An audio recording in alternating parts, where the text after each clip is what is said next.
새로운 날의 시작을 여시는 하나님, 오늘 새벽 주님 전에 찾아오는 발걸음에는 유난히 매미들이 울어댑니다.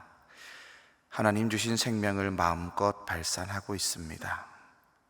지난밤 곤비한 우리의 영혼을 평안히 지켜주시고 새 생명의 아침 우리에게 주시니 우리 또한 주 앞에 나와 우리 생명 다해 하나님을 찬양함으로 하루를 시작합니다.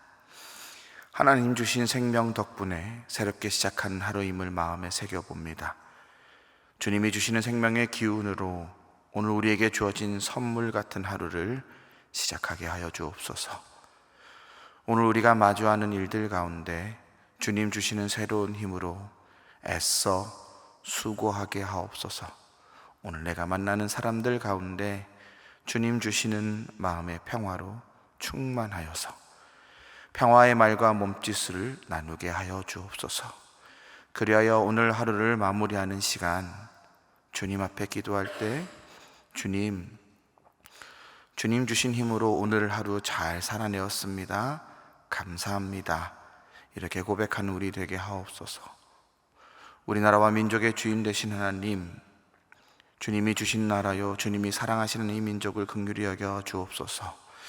특별히 수해로 인해 고통받는 자들의 소리에 귀 기울여 주옵소서.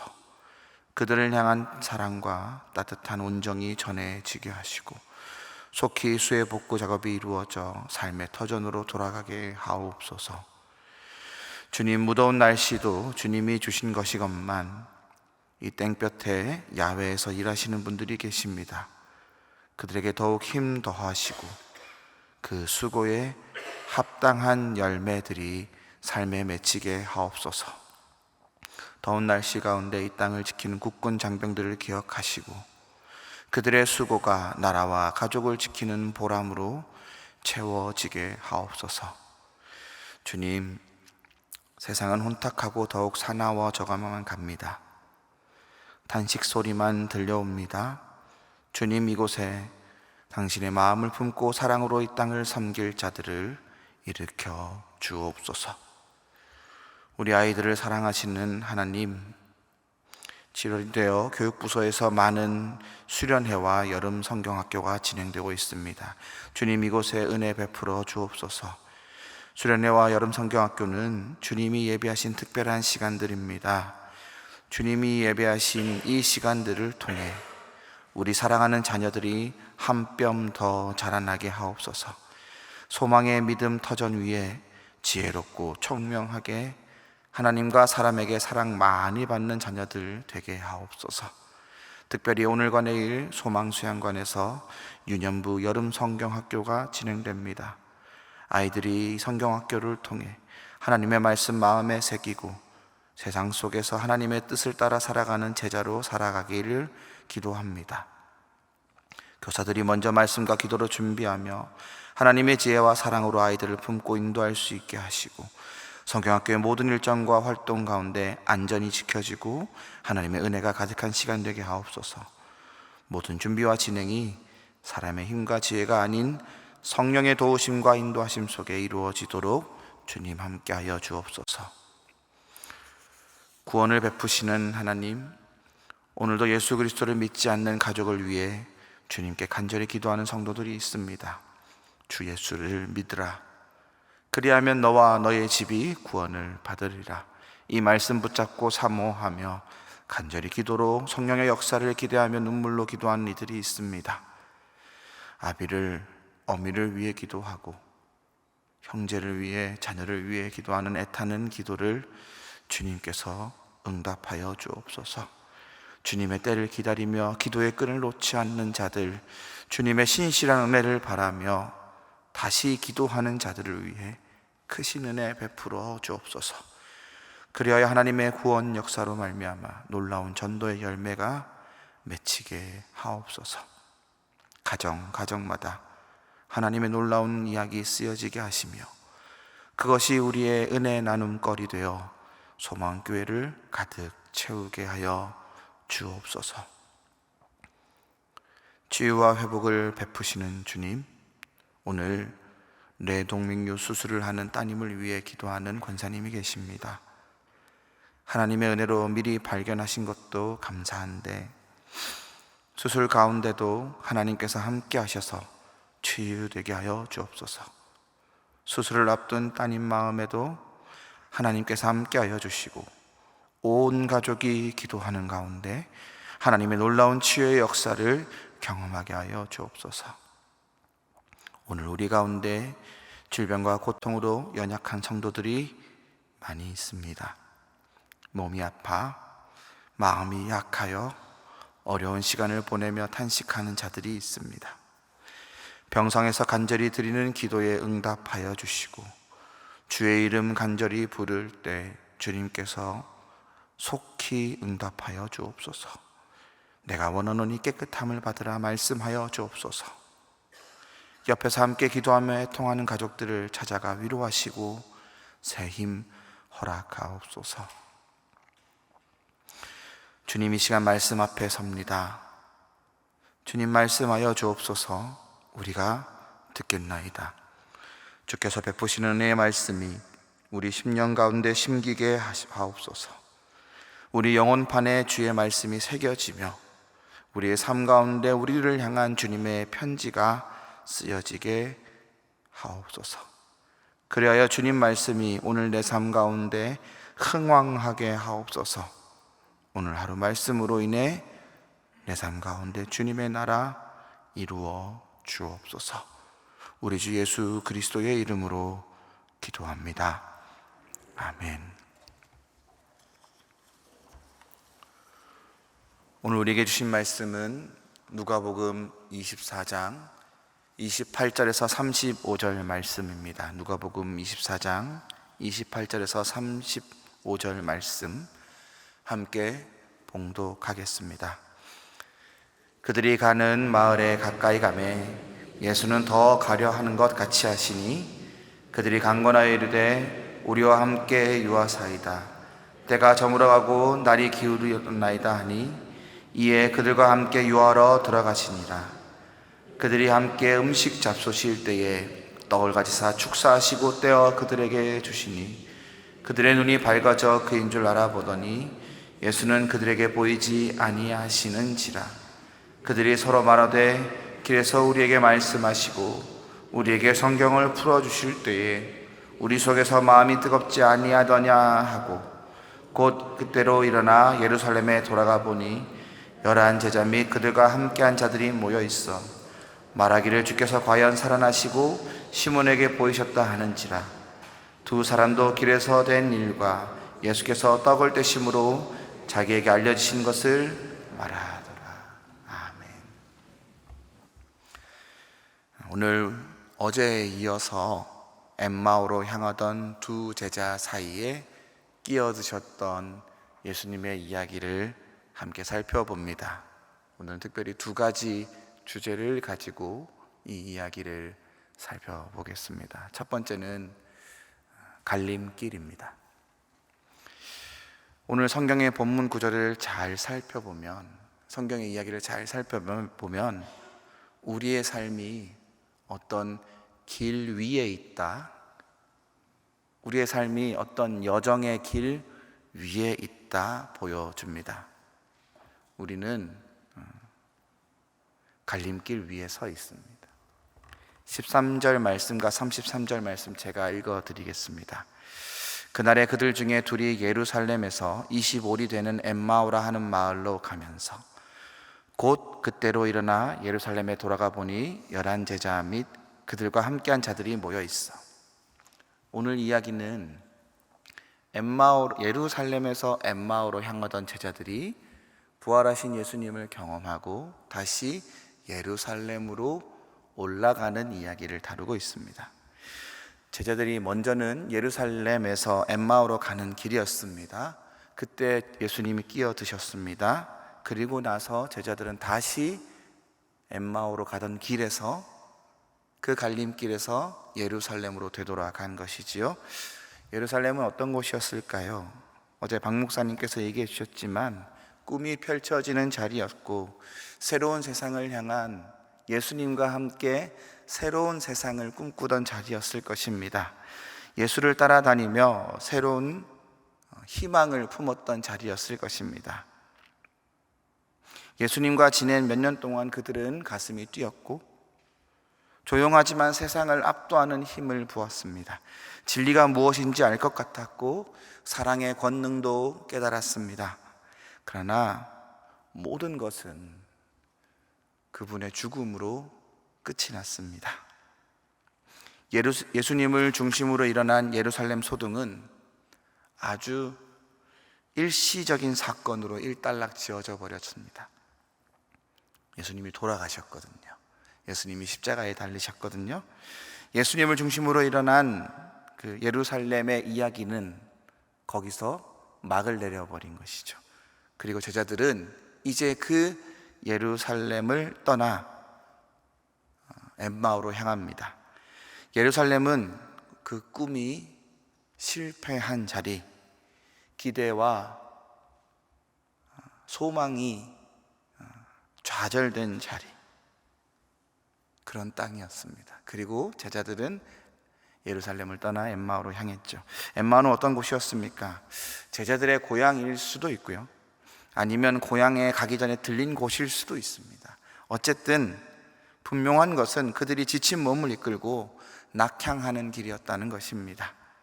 고향은 우리가 쉴 곳을 말하죠. 지친 몸을 둘 곳입니다. 고향은 유년의 추억을 간직하고 있죠.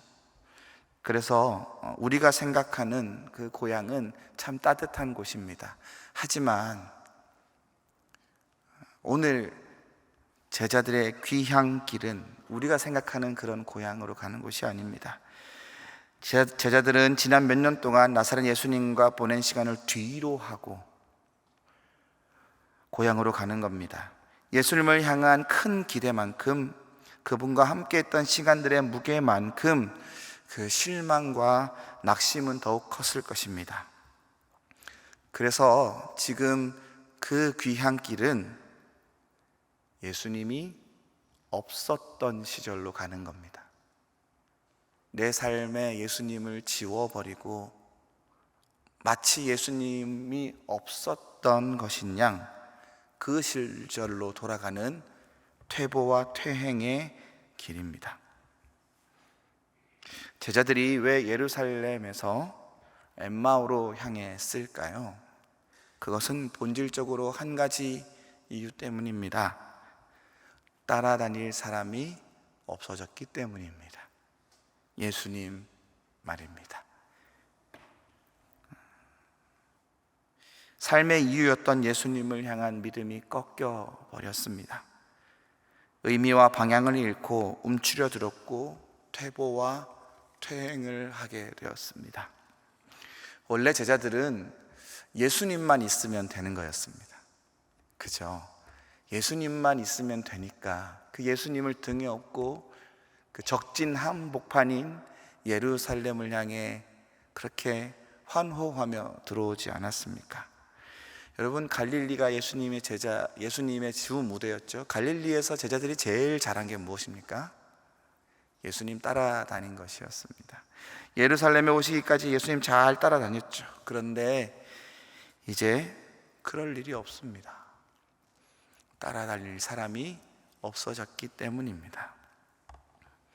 그런데 오늘 성경은 참 재미있게도 예수님이 없어서 예루살렘을 떠나 엠마오로 낙향하던 그 길 위에 부활하신 예수님께서 동행하셨다라는 걸, 같이 계셨다라는 걸 말합니다. 어김없이 이 제자들은 부활을 최초로 맞이했던 막달라 마리아 그리고 다른 제자들처럼 부활하신 예수님을 알아보지 못합니다. 심지어 글로벌하는 제자는 예수님을 꾸짖습니다. 아니, 당신 예루살렘에 있었다 하면서 예수님 소식 못 들었습니까? 나사렛 예수는 선지자였는데 십자가에 못 박혀 처형당했습니다. 우리는 그분이 이스라엘을 속량할 자라 여겼는데 허무하게 죽고 실패했습니다. 그리고 죽은 지 사흘이나 되었고 시신도 없어졌답니다. 이것이 바로 제자들이 예루살렘을 떠나 엠마오로 발길을 돌린 이유입니다.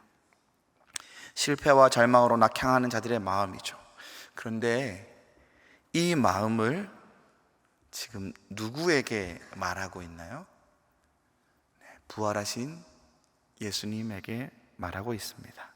이들은 눈은 있고 예수님을 보았지만 예수님을 알아보지는 못했습니다. 제자들이 알아보지 못했음에도 불구하고 부활하신 예수님은 제자들과 동행하셨습니다. 그들은 홀로라고 느꼈지만 혼자가 아니었죠. 이것이 신앙생활의 정수입니다. 우리가 알아보지 못해도, 우리가 느끼지 못할지라도 그 순간에도 부활하신 주님이 우리와 동행하신다는 겁니다. 이것이 우리가 믿고 있는 진리의 말씀입니다. 이것이야말로 부활의 실제, 부활의 진실일 수도 있습니다. 우리의 눈, 우리의 시각, 우리의 아둔한 믿음의 상태, 우리의 절망의 눈으로는 결코 확인할 수 없는, 결코 알아보지 못하는 부활 말입니다. 하나님의 역사 말입니다. 믿음의 눈을 들어 보아야지만 알아볼 수 있는 하나님의 함께 하심 말입니다. 예수님의 성경 이야기를 들으며 그리고 함께 떡을 떼고 교제하며 제자들은 드디어 예수님이구나 알아봅니다. 아, 부활하신 주님이 여기에 오셨구나. 그러나 주님은 이내 그들의 눈에서 보이지 않게 사라지셨습니다. 어떻게 되었다고요? 사라지셨습니다. 쫓아갈 사람이 없어졌습니다. 그러나 이들은 이제 알고 있습니다. 지금 보이지 않는다 할지라도 예수님은 우리와 늘 함께 하시는구나. 하나님이 늘 우리와 동행하시는구나. 그리고 발걸음을 돌려 다시 예루살렘으로 향합니다. 왜 예루살렘에서 엠마오로 내려갔다 그랬죠? 따라갈 사람이 없었으니까. 그런데 지금도 마찬가지지 않습니까? 따라갈 사람이 보이지 않는데요. 그럼에도 그들은 왜 예루살렘으로 다시 그 실패의 땅, 그 좌절의 땅으로 다시 발걸음을 돌릴까요? 이들은 부활하신 예수님이 지금 내 눈에 보이지 않아도 함께 하심을 이제 믿을 수 있기 때문입니다. 그들의 신앙이 바뀐 것이지요. 졸졸 따라다녀야 할 대상을 쫓는 신앙에서 나와 동행하시며 내 길을 말씀으로 비춰주시는 그분이 늘 함께 하신다라는 걸 믿어드리는 신앙으로 말입니다. 사랑하는 소망성도 여러분, 우리는 갈림길 위에 있습니다. 엠마오로 가는 길, 그리고 다시 돌아 예루살렘으로 가는 길. 예수님을 잃어버리고 엠마오로 가던 제자들, 그리고 부활하신 예수를 얻고 다시 예루살렘으로 가는 제자들. 이것이 우리 신앙의 모형, 원형 모델입니다. 사랑하는 여러분, 따라다닐 예수님 내 눈에 보이지 않아도 우리 곁에 서서 우리에게 갈 길을 알려주시는 함께 하시는 예수님과 다시 믿음의 길을 걷는, 그런 믿음의 여정을 걷는 여러분 되시길 축원합니다. 지금 예수님이 내 눈에 보이지 않지만 부활하신 예수님은 언제나 우리와 동행하십니다. 우리 안에 성령님을 통해 우리와 늘 함께 하심을 느끼게 하십니다. 눈에 보이지 않아도, 손에 잡히지 않아도 우리 신앙의 힘은 여기 있습니다. 예수님을 믿고 다시 일어나 뒤로 물러나고 싶은 마음을 허옇게 잠재우는 것입니다. 눈에 보이지 않아도, 손에 잡히지 않아도 더 확신에 찬 믿음으로 우리의 허리띠를 동여 힘차게 우리에게 주어진 길을 걸어가는 것입니다. 한 발자국 한 발자국 그 신뢰의 힘으로 발걸음을 내딛는 것입니다. 믿음의 길을 내딛을 때마다 더욱 샘솟는 하나님의 은혜가 여러분의 삶을 감싸시길 기도합니다. 두 번째 주제는 이야기입니다. 이야기는 살아가는데 참 중요합니다. 중요한 역할을 합니다. 무슨 이야기를 하느냐, 또 같은 사건을 두고 어떻게 이야기하느냐 굉장히 중요합니다. 또 내가 무슨 이야기를 듣고 사느냐도 굉장히 중요합니다. 이야기란 수많은 삶의 경험 중에 선택해서 일관되게 엮어서 이루어집니다. 그래서 같은 사건을 겪어도요, 사람마다 다르게 이야기할 수 있고요. 그래서 이야기에는 해석이 들어가고 어떻게 해석하냐에 따라 지난 삶이 달라 보일 수 있는 거죠.